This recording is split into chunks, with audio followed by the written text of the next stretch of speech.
ಎಲ್ಲರೂ ಹೇಗಿದ್ದೀರಾ? ನಾನು ಕೂಡ ತುಂಬ ಚೆನ್ನಾಗಿದ್ದೀನಿ. ನೀವೆಲ್ಲರೂ ತುಂಬ ಚೆನ್ನಾಗಿದ್ದೀರಾ ಅಂತ ಇವತ್ತಿನ ವಿಡಿಯೋ ಸ್ಟಾರ್ಟ್ ಮಾಡೋಣ. ಇವತ್ತಿನ ದಿನ ಒಂದು ನವರಾತ್ರಿಯ ಮೊದಲನೇ ದಿನ ಆಗಿದೆ. ಅದರಲ್ಲೂ ಬೆಳಗ್ಗೆನೇ ಬೇಗ ಬೇಗ ಕೆಲಸ ಮುಗಿಸ್ಕೊಳ್ತಾ ಇದ್ದೀನಿ. ಆಲ್ಮೋಸ್ಟ್ ಇವತ್ತಿನ ದಿನದಲ್ಲಿ ತುಂಬ ಜನ ಬಂದು ಬೆಳಗ್ಗೆನೇ ಪೂಜೆ ಮಾಡ್ತಾರೆ. ಇನ್ನು ಕೆಲವರು ಬಂದು ಸಂಜೆಗೆ ಪೂಜೆ ಮಾಡ್ತಾರೆ. ಅಂದರೆ ನವರಾತ್ರಿ ಸಂಜೆಗೆ ಪೂಜೆ ಮಾಡ್ತಾರೆ. ನಾನು ಇದೇ ಮೊದಲನೇ ವರ್ಷ ನವರಾತ್ರಿ ಪೂಜೆ ಮಾಡ್ತಾ ಇರೋದು. ಯಾಕೋ ಗೊತ್ತಿಲ್ಲ, ಮಾಡಬೇಕು ಅನ್ನಿಸ್ತು, ಅದಕ್ಕೋಸ್ಕರ ಮಾಡ್ತಾಯಿದ್ದೀನಿ. ಸಿಂಪಲ್ಲಾಗೆ ಮಾಡ್ತಾಯಿದ್ದೀನಿ. ಇದನ್ನೇನು ಗ್ರ್ಯಾಂಡಾಗಿ ತುಂಬ ಐಟಮ್ಗಳು ಇಟ್ಕೊಂಡು ಅದನ್ನೆಲ್ಲ ಮಾಡಬೇಕು ಅಂತ ಏನಿಲ್ಲ.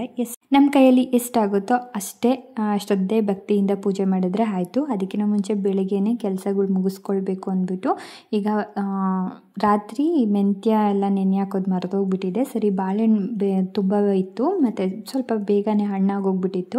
ಸರಿ, ಎಷ್ಟು ಚೆನ್ನಾಗಿದೆಯೋ ಅಷ್ಟನ್ನು ಹಾಕಿ ಜ್ಯೂಸ್ ಮಾಡ್ಕೊಳ್ತಾ ಇದ್ದೀನಿ. ಬೆಳಗ್ಗೆನೇ ಇದೊಂದು ಲೋಟ ಜ್ಯೂಸ್ ಕುಡಿದ್ರೆ ಆಯಿತು. ಇನ್ನು ರಾತ್ರಿವರೆಗೂ ಯಾವುದೇ ಥರ ಊಟ ಏನೂ ಬೇಡ. ಅದಕ್ಕೋಸ್ಕರ ಬೆಳಗ್ಗೆನೇ ಬಾಳೆಹಣ್ಣು ಜ್ಯೂಸ್ ಕುಡಿತಾ ಇದ್ದೀನಿ. ಅಂದರೆ ಬೆಳಗ್ಗೆಯಿಂದ ಉಪವಾಸ ಇರೋ ಕಾರಣಕ್ಕೆ ಇನ್ನು ರಾತ್ರಿಗೆ ಊಟ ಮಾಡೋಣ ಪೂಜೆ ಎಲ್ಲ ಮುಗಿಸ್ಕೊಂಡು ಅಂತ. ಇವತ್ತಿನ ದಿನ ಅಷ್ಟೇ, ಪ್ರತಿದಿನ ಹಿಂಗೆ ಉಪವಾಸ ಇರ್ತೀನಿ ಅಂತ ಗೊತ್ತಿಲ್ಲ.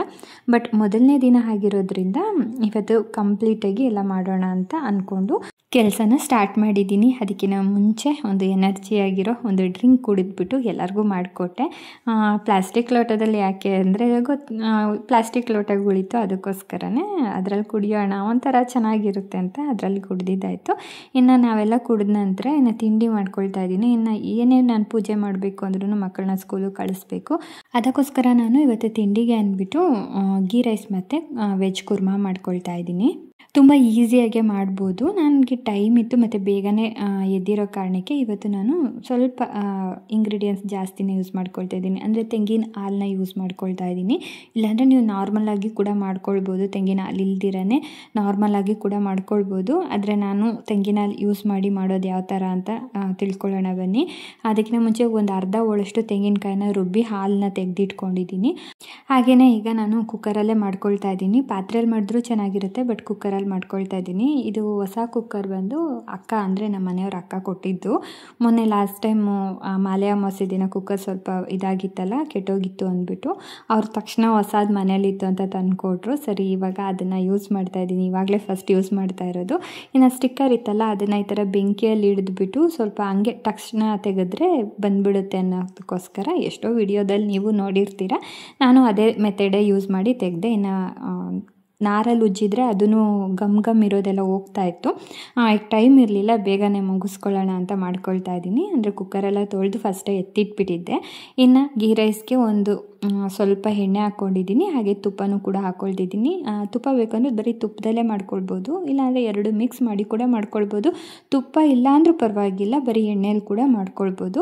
ಈಗ ಎಣ್ಣೆ ತುಪ್ಪ ಕಾಯ್ದ ನಂತರ ಇದಕ್ಕೆ ಹೋಲ್ ಗರಂ ಮಸಾಲ ಹಾಕ್ಕೊಳ್ತಾ ಇದ್ದೀನಿ. ಹಾಗೆಯೇ ಈರುಳ್ಳಿ ಮತ್ತು ಹಸಿಮೆಣಸಿನ್ಕಾಯಿ ಸ್ವಲ್ಪ ಒಂದು 4 ಹಸಿಮೆಣಸಿನ್ಕಾಯಿ ಮಧ್ಯ ಸೀಳೆ ಹಾಕ್ಕೊಳ್ತಾ ಇದ್ದೀನಿ.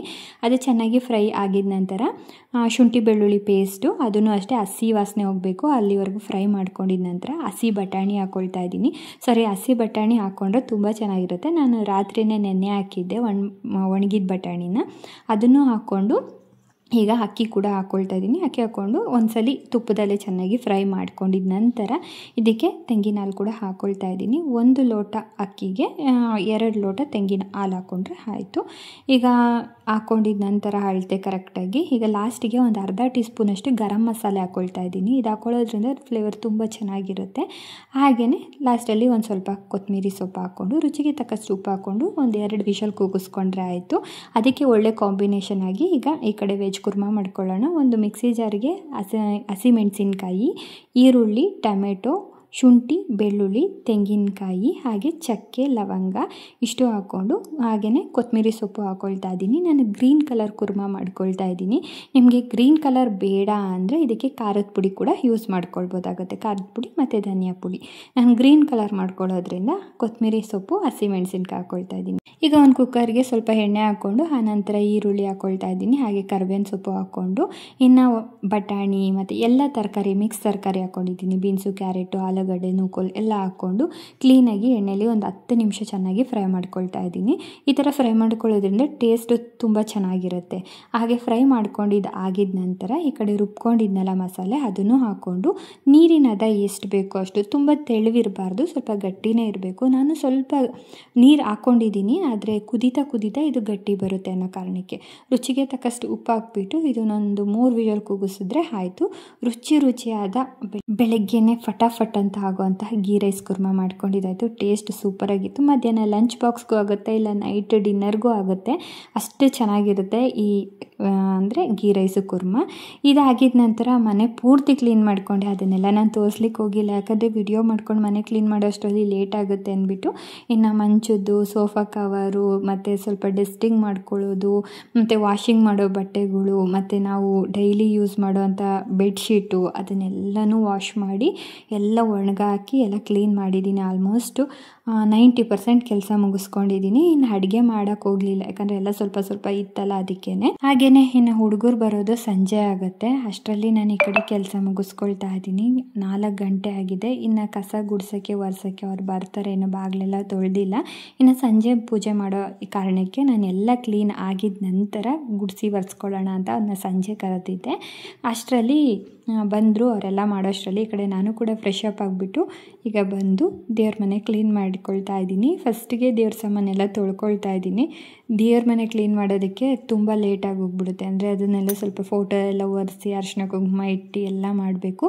ಯಾಕಂದರೆ ಇನ್ನು 9 ದಿನಗಳ ಕಾಲ ನಾನು ದೇವ್ರ ಮನೇಲಿರುವ ಕಳಶ ಆಗಲಿ ಮತ್ತು ದೇವ್ರ ಫೋಟೋದಲ್ಲಿ ಅರಿಶಿನ ಕುಂಕುಮ ಆಗಲಿ ಏನೂ ತೆಗಿಲ್ಲ. ಡೈಲಿ ಹೂವು ತೆಗೆದು ಚೇಂಜ್ ಮಾಡಿಬಿಟ್ಟು ಹೂವು ಇಡೋದಷ್ಟೇ.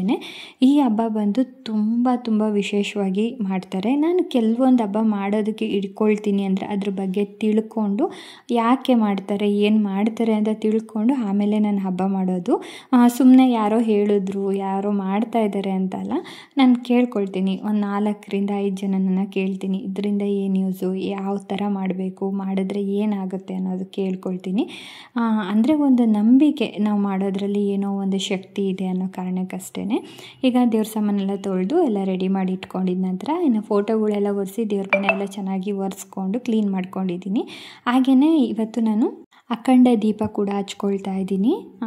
ಇದು ಹಚ್ಚೋದಕ್ಕೆ ಒಂದು ಮಣ್ಣಿನ ದೀಪ ತೊಗೊಳ್ಬೇಕಾಗುತ್ತೆ. ನಮ್ಮ ಮನೇಲಿ ಹಳೇದಿತ್ತು, ಬಟ್ ಅದು ನಾನು ಹಿರಿಯಕರು ಪೂಜೆ ಮಾಡೋಗೆಲ್ಲ ಇಟ್ಟಿರೋ ಕಾರಣಕ್ಕೆ ನಾನು ದೇವ್ರ ಹತ್ರ ಹಚ್ಚೋದು ಬೇಡ ಅಂತ ಅಂದ್ಕೊಂಡು ಈಗ ಹೊಸ ಮಣ್ಣಿನ ದೀಪ ತೊಗೊಂಡು ಬಂದಿದ್ದೀನಿ. ಅದಕ್ಕೆ ಕ್ಲೀನಾಗಿ ಹಿಂದಿನ ದಿನವೇ ನೀರಲ್ಲಿ ಒಂದು ನೈಟ್ ಪೂರ್ತಿ ನೆನೆ ಹಾಕಿದ್ದೆ. ಯಾಕಂದರೆ ಎಣ್ಣೆ ಹಾಕಿದಾಗ ಫುಲ್ಲು ಹೀರ್ಕೊಂಬಿಡುತ್ತೆ ಹೊಸ ಮಣ್ಣಿನ ದೀಪ ಆದರೆ ಅನ್ನೋದಕ್ಕೋಸ್ಕರ ನೈಟ್ ಪೂರ್ತಿ ನೀರಲ್ಲಿ ನೆನೆ ಹಾಕಿದ್ದೆ. ಆನಂತರ ಬೆಳಗ್ಗೆ ಎತ್ಕೊಂಡು ಈಗ ಅದಕ್ಕೆ ಅರಿಶಿನ ಎಲ್ಲ ಹಚ್ಚಿ ಅರಿಶಿನ ಕುಂಕುಮ ಇಟ್ಟು ರೆಡಿ ಮಾಡ್ಕೊಳ್ತಾ ಇದ್ದೀನಿ. ಇನ್ನು ದೇವ್ರ ಸಾಮಾನೆಲ್ಲ ಜೋಡಿಸ್ಕೊಳ್ತಾ ಇದ್ದೀನಿ. ತುಂಬ ಈಸಿಯಾಗಿ ಮಾಡ್ಕೊಳ್ಳೋವಂಥ ಇದು ಪೂಜೆ. ಇನ್ನು ಮಾಮೂಲಿ ಕಳಶಕ್ಕೆ ನಾನು ಸ್ವಲ್ಪ ಮುಖವಾಡ ಎಲ್ಲ ಹಾಕ್ಕೊಳ್ತಾ ಇದ್ದೀನಿ. ಸಪ್ರೇಟಾಗಿ ಕಳಶ ಕೂಡ ಇಟ್ಕೊಳ್ಬೋದು, ಬೇಡ ಅಂದ್ಬಿಟ್ಟು ನಾನು ಇರೋ ಕಳಶಕ್ಕೆ ಮುಖವಾಡ ಹಾಕ್ಕೊಳ್ತಾ ಇದ್ದೀನಿ. ಹಾಗೆಯೇ ಅಖಂಡ ದೀಪ ಹಚ್ಚೋದಕ್ಕೆ ಒಂದು ಪ್ಲೇಟ್ಗೆ 5 ಹಿಡಿಯಷ್ಟು ಅಕ್ಕಿ ಹಾಕ್ಕೊಳ್ತಾ ಇದ್ದೀನಿ. ಅಕ್ಕಿ ಹಾಕ್ಕೊಂಡು ಅದ್ರ ಮಧ್ಯೆ ಈ ಮಣ್ಣಿನ ದೀಪ ಇಟ್ಕೊಳ್ಬೋದು. ಮಣ್ಣಿನ ದೀಪ ಆದರೂ ಪರವಾಗಿಲ್ಲ, ಮನೇಲಿ ಯಾವುದೋ ಒಂದು ದೀಪ ಆದರೂ ಪರವಾಗಿಲ್ಲ. ಯಾಕಂದರೆ ಇದು ಸ್ವಲ್ಪ ದೊಡ್ಡದಾಗಿದ್ದರೆ ಒಳ್ಳೆಯದು ಅನ್ನೋ ಕಾರಣಕ್ಕಷ್ಟೇ. ಯಾಕಂದರೆ 9 ದಿನಗಳ ಕಾಲ ಇದು ಆರ್ದಿರನೇ ಉರಿಸ್ಬೇಕು, ಆರೋಗಬಾರ್ದು, ಅಲ್ಲಿ ಆ ಥರ ನೋಡ್ಕೊಳ್ಬೇಕಾಗುತ್ತೆ. ಅದಕ್ಕೋಸ್ಕರ ಸ್ವಲ್ಪ ದೊಡ್ಡ ದೀಪ, ಸ್ವಲ್ಪ ದಪ್ಪ ಬತ್ತಿ ಇದ್ದರೆ ಚೆನ್ನಾಗಿರುತ್ತೆ ಅನ್ನೋದಕ್ಕೋಸ್ಕರ ಈಗ ಅಕ್ಕಿ ಹಾಕ್ಕೊಂಡಿದ ನಂತರ ಅದ್ರ ಮೇಲೆ ಅರಿಶಿನ ಕುಂಕುಮ ಎಲ್ಲ ಇಟ್ಟು ಆನಂತರ ದೀಪನ ಇಟ್ಕೊಳ್ತಾ ಇದ್ದೀನಿ. ನಾನು ನಿಮಗೆ ತೋರ್ಸೋಕ್ಕೋಸ್ಕರ ಈ ಜಾಗದಲ್ಲಿ ತೋರಿಸ್ತಾ ಇದ್ದೀನಿ, ಅಂದರೆ ದೀಪನ ನಾನು ಅಲ್ಲಿಡಲ್ಲ, ಯಾಕಂದರೆ ನಿಮಗೆ ಕೆಲವ್ರಿಗೆ ಗೊತ್ತಾಗಲ್ಲ ಅನ್ನೋದಕ್ಕೋಸ್ಕರ ಅಷ್ಟೇ. ಆಮೇಲೆ ಪೂಜೆ ಬಂದು ಮೊದಲನೇ ದಿನ ಮಾಡ್ಕೊಳಕ್ಕಾಗಲಿಲ್ಲ, 2ನೇ ದಿನ ಮಾಡ್ಕೊಳಕ್ಕಾಗಲಿಲ್ಲ ಅಂದರೆ ಪರವಾಗಿಲ್ಲ, 3ನೇ ದಿನದಿಂದನೇ ಸ್ಟಾರ್ಟ್ ಮಾಡ್ಬೋದು, ಇಲ್ಲ ಅಂದರೆ 5ನೇ ದಿನದಿಂದನೇ ಸ್ಟಾರ್ಟ್ ಮಾಡ್ಬೋದು. ಇದಕ್ಕೇನು ದಿನಗಳು ಇಲ್ಲ, ಆ ಥರ ಮಾಡಬೇಕು ಅನ್ನೋದೇನಿಲ್ಲ. ಅಯ್ಯೋ ಮೊದಲನೇ ದಿನ ಮಾಡಿಲ್ವಲ್ಲ ಇನ್ನು ಮಾಡೋಂಗಿಲ್ಲ ಅನ್ನೋ ಯೋಚನೆ ಏನು ಬೇಡ.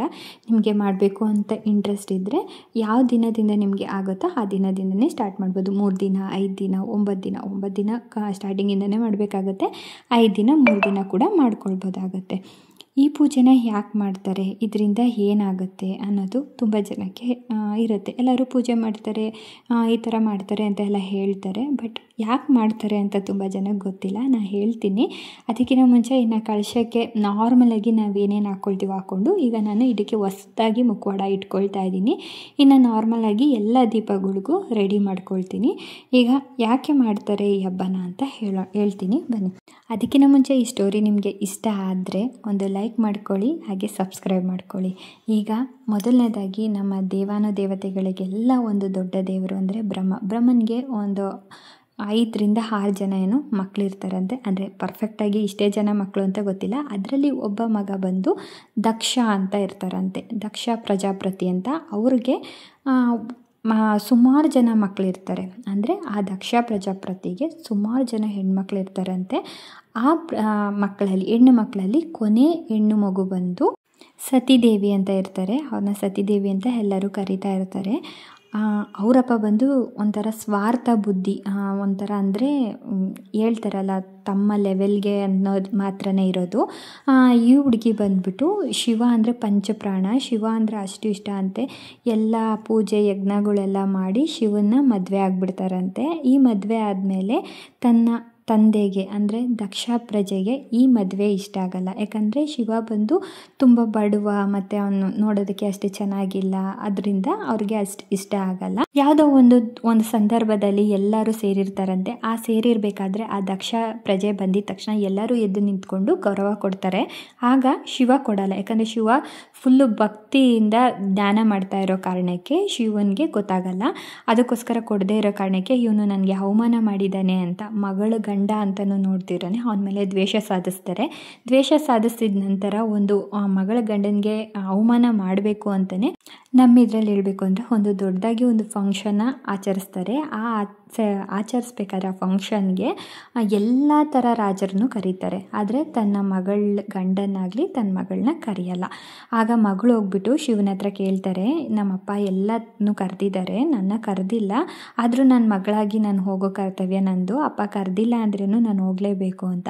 ಶಿವ ಹೇಳ್ತಾರಂತೆ, ನಮ್ಮನ್ನ ಯಾರು ಕರೆದಿಲ್ವೋ ಆ ಜಾಗಕ್ಕೆ ಹೋಗಬಾರ್ದು, ಬೇಡ ಅನ್ನೋಗ ಮಗಳಿಗೆ ಕೋಪ ಬಂದುಬಿಟ್ಟು ಕೇಳ್ತಾಳಂತೆ, ಮಗಳಾದವಳು ಕೇಳಿಬಿಟ್ಟೆ ಹೋಗಬೇಕು, ಹೇಳಿದ ತಕ್ಷಣ ಹೋಗಬೇಕು ಅಂತ ಇಲ್ಲ, ನೀವು ನನ್ನ ಕಳಿಸ್ಕೊಡಿ ಅಂತ ಕೇಳ್ತಾಳೆ. ಆಗ ಸರಿ ಅಂದ್ಬಿಟ್ಟು ಶಿವ ತನ್ನ ಹೆಂಡತಿ ಮನಸ್ಸು ನೋಯಿಸಬಾರ್ದು ಅಂದ್ಬಿಟ್ಟು ಕಳಿಸ್ಕೊಡೋಕ್ಕೆ ರೆಡಿ ಆಗ್ತಾರೆ. ಸರಿ ಕೊಡ್ತಾರೆ.